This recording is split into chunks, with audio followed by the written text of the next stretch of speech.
Hey guys, it's your girl Shalae and I'm back today with the third stimulus check update video. Happy Wednesday, guys. In today's video, we're going to discuss the $2,000 reoccurring stimulus checks that some senators still want to happen. I don't know. Hey, I'm down with it. Then we're going to talk about the possibility of a fourth stimulus check coming, and if it does happen, who would qualify, as well as you may be getting some money, but it's going to come from the IRS for those unemployment $10,200. So they're saying the check may be in the mail very soon. Then we're going to discuss the eviction moratorium and more, my darling. So if you want to know what is going on in the lovely world of stimulus, you already know what to do. Stay tuned. Your girl's got you covered. Now, if this is your first time tuning into my channel, hi, hello, hey friends. My name is Shalae, and here on the channel we discuss shopping, saving, and everything in between. I would love to have you a part of my internet family. Super easy. Click the big old red subscribe button down below when you're in, just like that. And while you're at it, go ahead and give me a like because you love me coming to you. Even though it's this late, y'all, it has been a day. So go ahead and get your girl ebook. Y'all already know what to do. We can't even talk about it. I might have to go live and just tell you how my day has went. Let me know if y'all want me to go live. All right, so let's go ahead and talk about this fourth stimulus check. With Senator Ed Markey, Elizabeth Warren are pushing and banging and knocking at President Joe Biden's door for $2,000 monthly stimulus check. Now, we know that nearly 24 U.S. senators now want the government spending money to start or reoccurring for 19 million or tens of millions of Americans, but they said 19 million. Now, in a letter that was led by Senator Ron Wyden of Oregon, he said, hey, look here, we need to include monthly payments. We need automatic extensions for unemployment insurance to ensure that the recovery efforts are going to work. Now, he's talked about this $2,000 to Kingdom Come. He talked about it last year. He talked about it the summer. He talked about it, hey, last week. But you know what? He is still persistent, and I love it because if it happens, I'm all for it. But do I think it's going to happen? I don't know. No, I really don't, guys. And I mean, that's not to say that there possibly won't be a fourth stimulus check, but I don't know if it's going to be $2,000. So everybody's like, well, is there going to be a fourth stimulus check? Now, as of right now, the talks have begun on whether or not there can and will be a fourth round of stimulus checks. And they're saying right now, if they do authorize more stimulus checks, the criteria to qualify for them will likely be stricter. So they're going to decrease again the income requirements than they did the first 3 rounds. And then they're going to really get the money out to people who really need it. They said the next check, if they do it at all, would not be a one check fits all because they feel that that is not the best approach. They said the 3 things that will determine whether or not more money will come would be the economy. It will be also what's going to happen with the vaccinations. And then they said if they do this, it will more than likely go to families. So I'm out. Like, girl, I'm already out. Okay, they're saying that the forms, they want to do more for family and for businesses. That's where we're going. So they said, but the only reason why they're not really looking at families is because they have the enhanced child tax credit that's coming out in July, where they're going to give $300 payments for children 6 and under, and then $250 payments for 6 or older. So they're like, hey, I mean, if we were going to give it, it'll be to families. But because we're already going to do something for families, we may not need it. And for the rest of us, good luck, buttercup. Okay, we just don't qualify. I guess we're just not in need. I'm just saying, I love my families. Okay, Shalae love the kids. But, you know, Shalae was also today, y'all, out there. My wig hadn't got torn all the way up. I had my other wig on.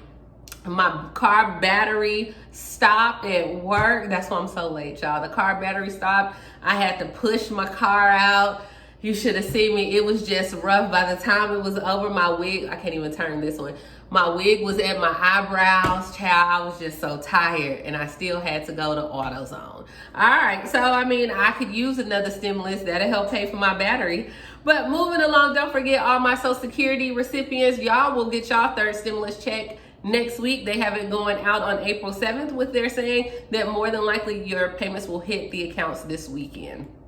Now, the IRS will start sending refunds in May for the $10,200 unemployment tax break. So we know that the American Rescue Plan waived the federal tax up to $10,200 of unemployment benefits for people that collected in 2020. The IRS said, hey, they're going to automatically issue those refunds to taxpayers starting in May. The payments will start in May. They will continue all summer long. Taxpayers that are eligible for the tax break were wondering, should they have to file amended taxes? What do they got to do to claim the benefits? They was calling H&R Block. They were calling their tax preparers, and the IRS was like, chill, relax.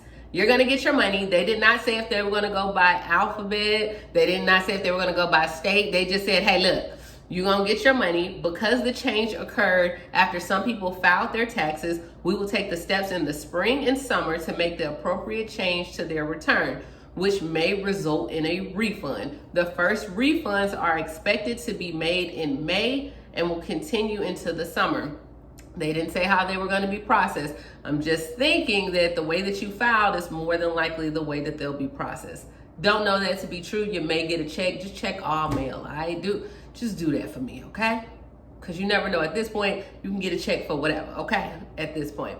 All right, so moving along, a lot of people were asking about the eviction moratorium, and we know that the eviction moratorium has been extended to June 30th. So as of right now, this is like the third time they have lifted the ban and pushed it back. But unfortunately, they waited like a few days ago. So it was announced, I think, like on Monday. I'm just late to reporting the news, but they announced it on Monday, and they said, hey, right now the protection was extended to January 31st when Biden was first coming in.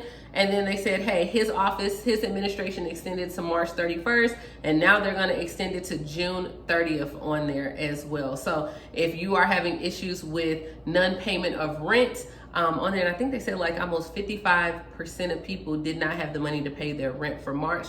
States now have more money as well to go ahead and issue that as well. So, hey, go ahead and check it out, my love. Apply for that rental assistance. Check out some of my videos that I have on the guaranteed income.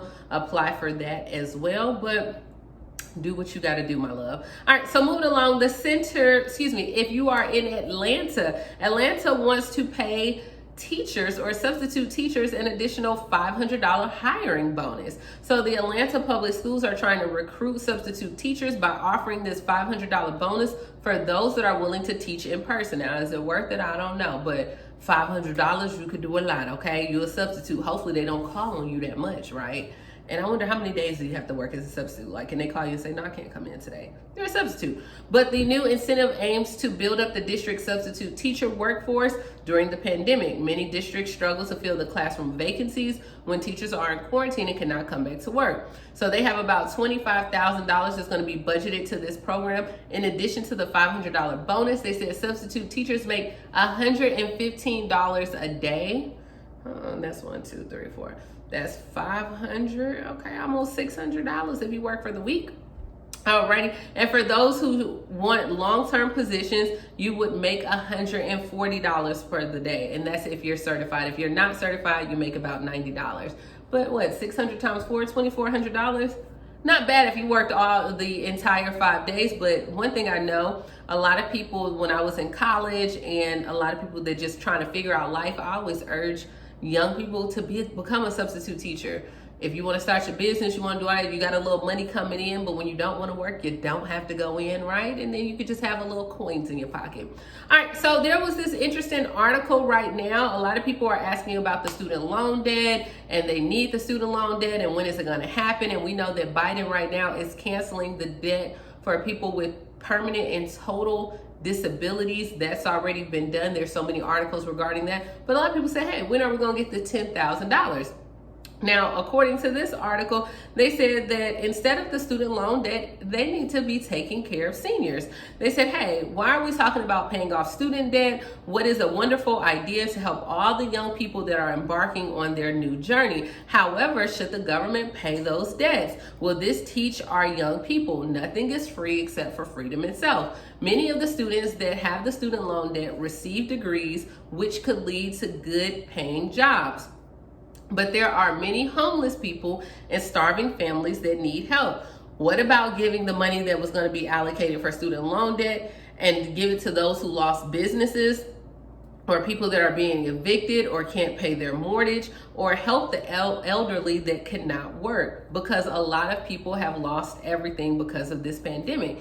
And so let me know, what do you guys think about that? I thought that was pretty interesting. So they're pretty much saying like, hey, with right now, you went to college, you graduated, you got your whole life ahead of you, young buck. You can go out there, you can make something of yourself. But a lot of people, they may be advanced in age, my seasoned seniors, and they don't have that same opportunity afforded to them. So instead of giving the student loan debt, let's give it to some of the people who really need it most on there. What are your thoughts on that? I mean, neither here nor there. It's, let's have that conversation down in the comments. It's not to be argumentative, right? We want to just go ahead, and I would love to just read and respond to, should the money go to the seniors or the people that have lost their jobs or businesses or need help with evictions, or should it go for the students that just graduated college and hey, they have this debt all over their head, they can't purchase homes, they can't even think about starting families? What are your thoughts on it? Let's talk about it down below, and as always, please like, comment, subscribe. I'm just gonna go in here and just chill. It has been a day. I done pushed a car, I done lost the wig. At this point, I just need help, y'all. Y'all pray for your girl, get the ebook, show your support, and be like, girl, it's been one of those days. And I'll talk to y'all tomorrow. Bye, guys.